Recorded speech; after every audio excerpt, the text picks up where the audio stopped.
Frères et sœurs, bonjour. Le plaisir est immense pour moi de partager encore mes expériences avec vous. Parce que quand il s'agit de Dieu, partager les expériences fait partie des valeurs intrinsèques même de la chrétienté. Ça permet à d'autres personnes de s'inspirer de ce qui a été mauvais, de prendre le bon côté pour pouvoir avancer. C'est dans ce cadre-là qu'on fait des vidéos d'échange et tout ça. Aujourd'hui, on va parler d'un thème. Les gens, vous voyez, les gens disent un truc.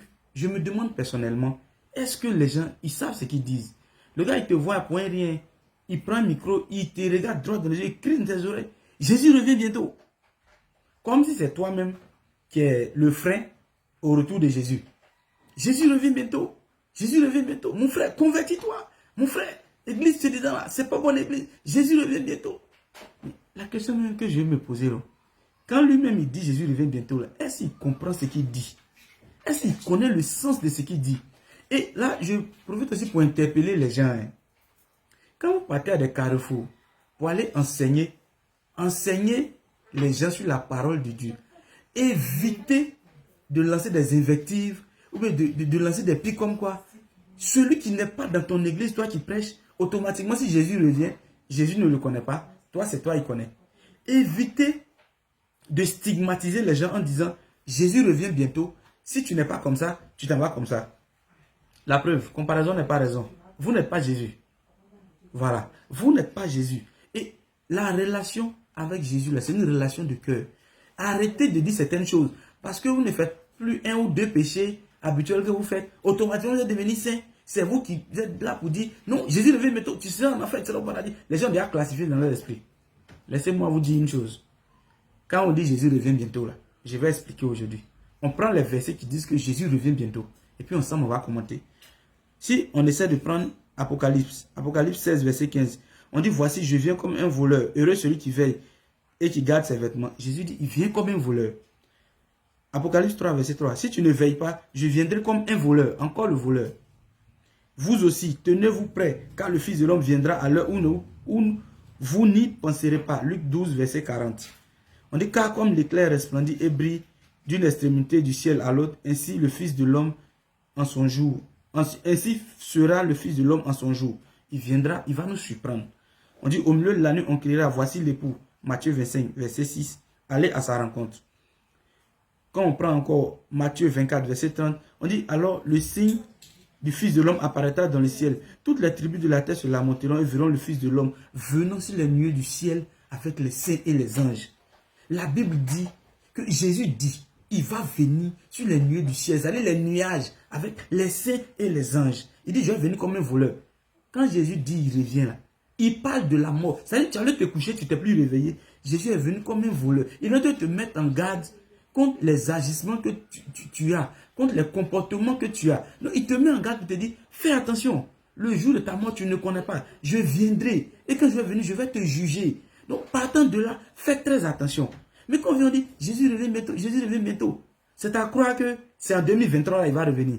Laissez-moi vous dire une chose, Jésus est déjà là depuis toujours. On prend Michée 5, verset 1. Il dit, et toi, Bethléem Ephrata, de toi sortira celui qui va gouverner les nations, dont l'origine remonte à l'éternité. Il parle de Jésus. Quand vous prenez le dernier chapitre de Matthieu, il dit, allez-y, baptisez-les au nom du Père, du Fils et du Saint-Esprit. Et sachez-le, je suis avec vous jusqu'à la fin des temps. Jésus dit là avec nous. Mais si quelqu'un qui est avec nous, et puis vous dites qu'il revient bientôt, il y a une contradiction. S'il y a une contradiction, ce n'est pas la Bible qui se contredit. C'est vous qui avez mal expliqué. C'est vous qui avez mal compris. Donc, il revient bientôt là. C'est le fait qu'on n'a qu'à s'apprêter pour mourir. Il faut s'apprêter pour avoir une bonne mort. Quand tu vas avoir 90, 100 ans, et puis tu vas te coucher un matin, tu ne te réveilles plus. Avant de te coucher, il faut savoir que Jésus peut revenir. Il va, puisqu'il est déjà venu en chair et en os, quand on dit il revient, c'est-à-dire il vient sous une autre forme. Mais c'est à l'heure de la mort. Arrêtez de nous fatiguer. Quand on dit Jésus revient bientôt, c'est comme, c'est à cause de nous, Jésus ne revient pas. Arrêtez ça.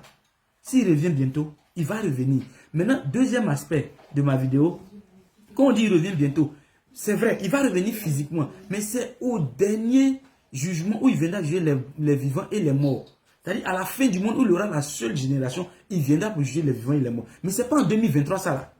Et puis quand vous partez sur la route, vous arrêtez, vous prenez les baffes et les micros pour commencer à dire Jésus revient bientôt là.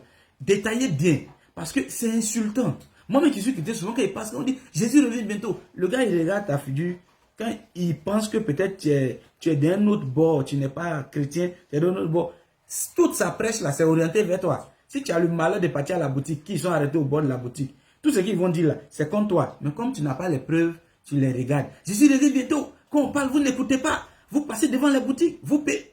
Mon frère, tu n'es pas Jésus. S'il revient, on dit c'est le Père de la miséricorde. Il est miséricordieux. Il a sa manière à nous de nous sauver. Arrêtez de blaguer les gens. Un gars qui est, voilà, quelqu'un qui veut parler de Dieu, là, il doit avoir des bases fondamentales de préparation. Parce que quelqu'un qui est mal formé, c'est un danger pour lui-même, c'est un danger pour les autres. Et on voit les dérives. Si vous voulez parler de Dieu, on ne vous empêche pas. Mais formez-vous. Formez-vous sérieusement. Ce n'est pas venir s'arrêter au bord de carrefour et puis crier matin jusqu'au soir qui veut dire qu'on parle de Dieu. Faites très attention. Votre affaire de Jésus revient bientôt. Arrêtez de taper porte des gens pour dire Jésus revient bientôt. Les gens sont fatigués. Ils sont exaspérés. Tout le monde sait que Jésus revient bientôt. Comment on va faire pour le voir là? C'est ça tout son cherche. Donc évitons de s'emmerder, évitons de choquer les autres. Parce que choquer, insulter, exaspérer, c'est-à-dire mettre mal à l'aise, ce ne sont pas les qualités de Dieu. Au contraire, ce sont les défauts de l'âme. Donc je nous exhorte que Dieu nous donne la grâce, la compréhension et la sagesse pour qu'on puisse aller de l'avant, pour annoncer véritablement son évangile. Il ne faut pas se baser sur Jésus revient bientôt. Jésus revient bientôt, ce n'est pas évangile. Annonçons l'évangile qui est, mon frère, convertis-toi. Dieu, là, il est miséricordieux, il peut tout te pardonner. Si vous voulez, venez, je vais vous former. Que Dieu nous garde, que Dieu nous bénisse. Amen.